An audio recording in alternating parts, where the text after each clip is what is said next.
The UN has estimated that there will be a global increase from 2.9 billion urban residents in 1990 to 5 billion by 2030.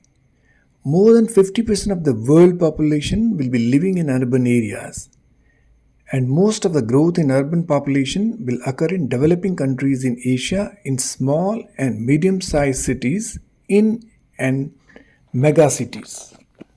An unintended side effect of this concentration of the population is that the number of people exposed to floods is growing as well.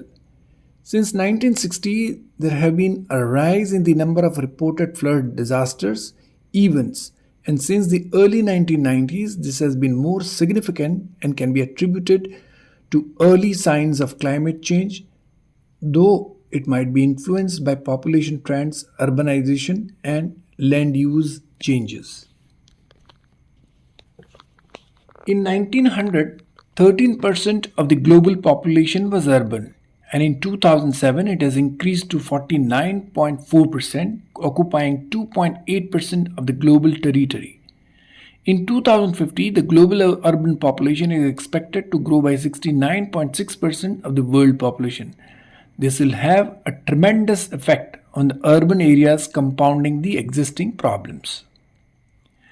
Now, in view of the above, let's see what is the urban flooding. The submergence of a usually dry area by large amount of water that comes from the sudden excessive rainfall, an overflowing river or lake, melting snow, or an exceptionally high tide are defined as urban floods. Now let's see what are the types of the urban floods. The first is river or fluvial floods, where there is significant capacity and or protection during high discharge, resulting in overflow of water into urban areas. The next is pluvial floods, when there is insufficient capacity of the drainage system during rainfall events, resulting in flooded urban areas. The third is a coastal flood, where there is inundation of low-lying areas by tidal water during storms, cyclones, or extratropical storms, resulting in flooding in the city. The rapid onset of damaging floods due to intense rainfall, runoff from nearby hilly terrain, and or a dam or dike breach can be attributed as flash floods. Now let's see the causes of the urban floods. The urban floods can be divided into two different causes. The first one is a natural cause. The hazards caused by short-lived micro to mesoscale extreme weather and atmospheric conditions that may last from minutes to days, resulting in cyclone, storm surge, tornado, convective storm, wind, heat, lightning, heavy rain, snow, ice, winter storm, or blizzard can be defined as meteorological or climate change. The second part is the hydrological factors, which includes soil moisture level, groundwater prior to storm, natural surface infiltration rate, the presence of impervious cover, absence of overbank flow channel network, synchronization of runoffs from the parts of the watershed, high tide impending damage resulting into floods, landslides, and wave action. The coastal floods are higher than the normal water levels along the coast caused by the tidal changes or thunderstorms that result in flooding, which can last for days to weeks. And the heavy or excessive rainfall in short period of a time that produce immediate runoff, creating flooding conditions within minutes or a few hours during or after the rainfall, can be termed as flash floods. Now let's go to the anthropogenic causes. Now let's see first the anthropogenic causes are these are the effects, processes, and objects or materials which are derived from human activities as opposed to those occurring in natural environments without human influences. and these are termed as anthropogenic. Now, the causes are as below. The first is unplanned urbanization and unscientific approach. The major concern is the blocking of natural drainage pathways through construction activity, increased water demand, often exceeding the available natural resources, increased wastewater, polluting rivers and lakes and water bodies, and endangering the ecology and environment. Destruction of lakes and water bodies is a major issue in Indian cities. Lakes can store excess water and regulate the flow of water. However, the pollution of natural urban water bodies and converting them for developmental purposes has increased the risk of floods. The reduced infiltration due to paving of surfaces, which decreases the ground absorption and increases the speed and amount of surface flow. Then reduce groundwater recharge, increase use of groundwater and diminishing base flow of streams and increase peak flow. These are covered under unplanned urbanization. Now let's go to the next one, that is destruction of lakes, wetlands and water bodies and its encroachment.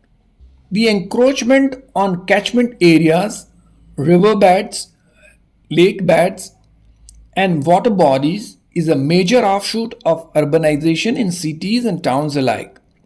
The habitation have started growing alongside these water bodies are now being encroached upon and thus obstructing the water flow and thus causing floods. The number of wetlands has reduced to 123 in 2018 from 644 in 1956. The third is unauthorized settlements and construction. The unauthorized settlement and construction is a huge problem, and the changing patterns of migration from rural to urban areas for several socio-economic reasons adds to the existing problems of flood, as it is usually found that they obstruct the regular flow of storm water by their unauthorized construction and settlements, adding woes to the administration, city planners and inhabitants of the city alike. Of late, the land use have also changed, and surface sealing due to urbanization and deforestation has also resulted in the increase in runoff and sedimentation. The domestic, commercial, and industrial waste and dumping of construction debris into the drains also contribute to reducing their capacities. Improper waste management system, clogging one of the non-biodegradable waste and construction waste debris are also major concerns, and that is also equally important. Now, reducing the seepage is concerned, Indian cities are becoming increasingly impervious to water, not because of the increasing built up area, but because of the nature of hard, non porous material that makes the soil impervious, resulting into water instead of being absorbed and soaked by the ground flows out, resulting into flooding of the street. The next is population beyond urban carrying capacity. In 1900, 13% of the global population was urban, and in 2007 it increased to 49.4%, occupying 2.8% of the global territory. And in 2050 it is expected to grow by 69.6% of the world population. Thus, the population is beyond the urban carrying capacity, and it will have a complex problem in solving any of the flood like situation and the climate change. As per Niti Aayog, at least 65% of the cities in India do not have a master plan, which results in poor and unregulated planning, adding to the woes of urban flooding. Thus, the infrastructure upgradation is unable to keep pace with the urbanization, and that is why the lack of city master plan has created a lot of issues. Now, apart from this, even with the provisions of rainwater harvesting, sustainable urban drainage systems, and regulatory mechanisms like environmental impact assessment, adoption at the end user as well as at the enforcement agencies remain weak, thus adding to the woes of flooding, which is a lack of implementation. Now, if we go similarly, let's also look at how the people are a party to this particular kind of flooding situation.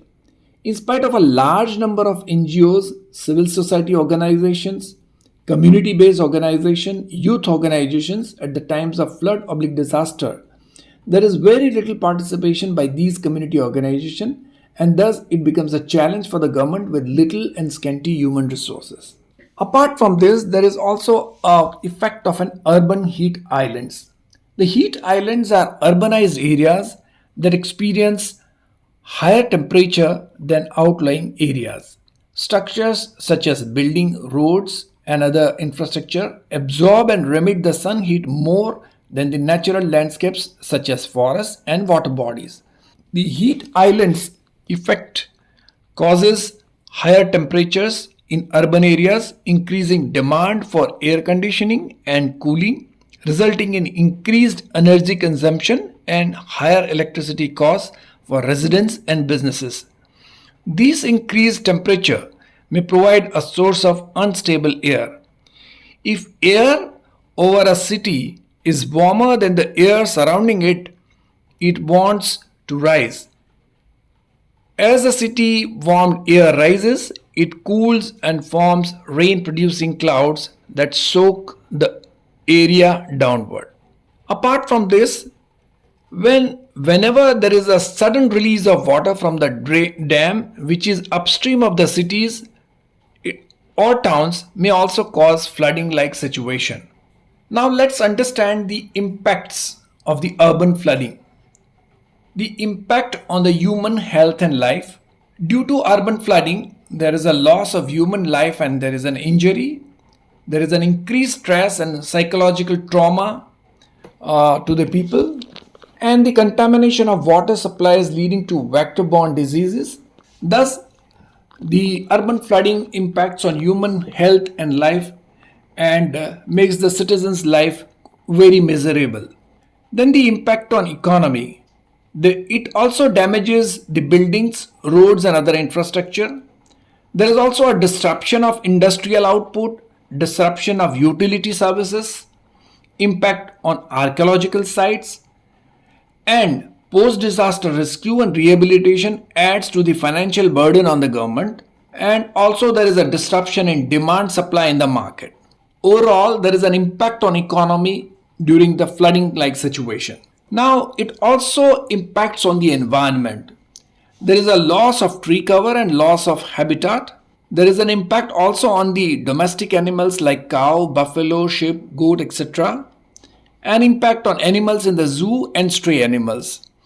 Thus, the overall life and the flora and fauna in the environment also gets impacted as a result of the flooding. There is also an impact on transport and communication because there is a disruption in the transport services like rail, road and air traffic, disruption in communication like internet cable, telephone lines, TV and radio, mobile phone services, etc. It also impacts the urban services like there is a disruption in the electricity, disruption in water services and the domestic gas supply. People at large get affected through these urban services which are not met during the flood-like situation. Now when we know what are the impacts, let's also try to find out what are the solutions and ways ahead. Now let's first take the early warning systems and communication. Dissemination of flood warning systems must be carried out using the wide range of technologies. Tools such as predictive precipitation modeling can also help and can be linked with adaptive capacity of urban use. As per the UN World Meteorological Organization, most of the deaths in recent Derna, Libya could have been avoided if early warning and emergency management system had functioned properly. The next point is regarding the better drainage systems network. Now, watershed management and emergency drainage plan should be clearly mentioned in laws and policy, and there should be a proper operation and maintenance of these drainage systems along with better solid waste management practices which should be implemented. Then comes the rainwater harvesting. Due to urbanization, groundwater recharge has decreased and the peak runoff from rainfall and consequent flooding has increased. It will help the twin purpose of lowering the peak off and raising the groundwater table. All the municipal corporations and bodies should make rainwater harvesting a compulsory to avoid this kind of a rainwater runoff of the flood water. Then let's see the conservation of water bodies and wetlands. Urban water bodies like lakes, tanks, ponds, and wetlands play a major role in conservation of water and ecology. And they also play an important role in management of urban flooding because they accumulate the runoff water by capturing it and thus preventing the flood-like situation.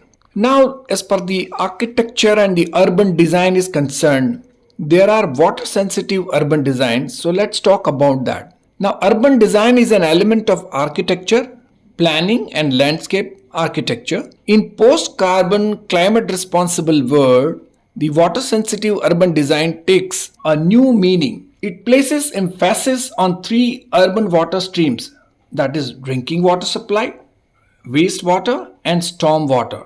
Its objectives are reduced water demand, reduce the discharge of sewage, and decentralize storm water management by applying the principles of SUDs and LIDs, that is sustainable drainage system and low impact development. The objectives in respect to the stormwater are as to protect the natural systems, that is to protect and enhance natural water systems in urban developments, use stormwater in landscape by incorporating multiple use corridors that maximize the visual and recreational amenity of developments, protect the water quality draining from developments, reduce peak flows from urban developments by local detention on measures and minimizing impervious areas, and minimizing the drainage infrastructure costs of development. Now let's focus on the building climate resilient infrastructure. So there has been a trend to go for a post-disaster response. However, owing to the devastating effects of the climate change across the globe, it is not only important but also necessary to build the climate resilient infrastructure. As per the UN projections, by 2050, more than 68% of the population in the world will be concentrated and residing in the urban area. The daily life in the urban area is highly dependent on the critical services and products provided by critical infrastructure. Therefore, it is especially relevant to understand how climate change affects the urban critical infrastructure in order to develop mechanisms to improve their capacity to handle crises derived from the climate change. Looking to the predictable and unpredictable threats, it is necessary to have resilience-based strategies. Thus, innovative approaches like spawn cities, wetland restoration, flushing systems using collected rooftop water, bioswales, and public spaces as flexible retention water facilities can be applied to Indian urban areas. Permeable material for roads and pavements, green roofs, and harvesting systems in buildings can also be applied. Apart from this, each city and town must have their monsoon preparedness plan, but they should be visited, reviewed, monitored, and implemented well to avoid disruption due to monsoon floods.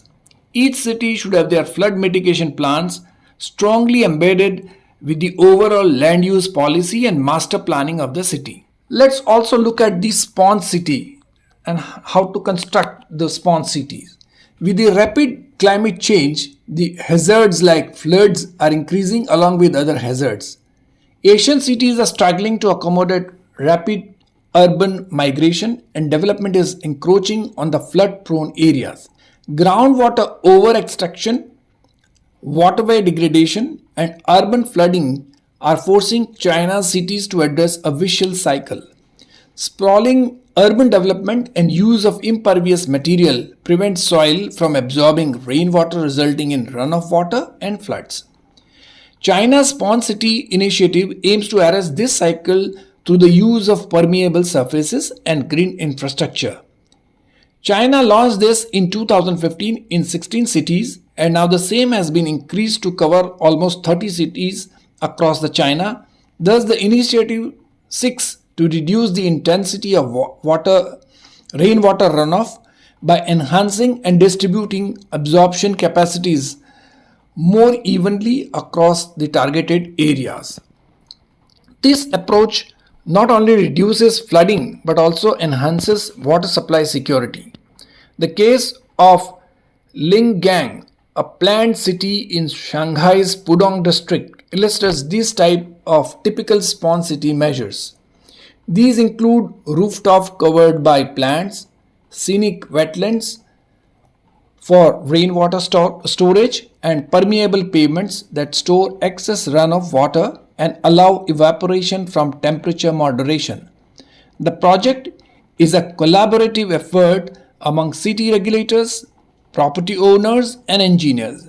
The Spawn City project in Xiamen and Wuhan have performed effectively during the heavy rainfall. Similarly, innovative water initiatives have been adopted worldwide, including wetland restoration in the American Midwest, flushing systems using collected rooftop water in Oregon, USA, and bioswales in Singapore, and public spaces as flexible water retention facilities in the Netherlands. Apart from this, there has to be a role of science and technology. The science and technology can play a major and significant role in improved monitoring, modeling, forecasting, and decision support systems. One of the methods of improving the preparedness for urban flooding is by setting up a vulnerability based geospatial framework to generate and analyze different scenarios. It helps in identifying and planning for the most effective appropriate actions in a dynamic way to incorporate changes that take place in urban areas having the potential to alter the prevailing vulnerability profile. Especially the hazard maps of cities, towns, regions helps in forecasting the land use patterns, vulnerability, and help prevent serious damage and deaths due to several hazards like earthquake, flooding, volcanoes, and tsunamis. Hazard maps are also appropriate tools for designing evacuation process. This has been extensively used by Japan in all its municipalities and disaster hit areas. They are also effective tools for promoting risk awareness, for designing evacuation procedure, and for deciding the locations of evacuation facilities and shelters. Sharing the hazard and risk data information is extremely crucial. Thus, we have seen the different ways and solutions for curtailing the flood measures, curtailing the flooding in the cities. However, implementation and critical thinking to innovate, implement, and survive is the key to combat the climate change. I hope you like this presentation and it will be of help to you in understanding the urban flooding situation and its management. So thank you very much.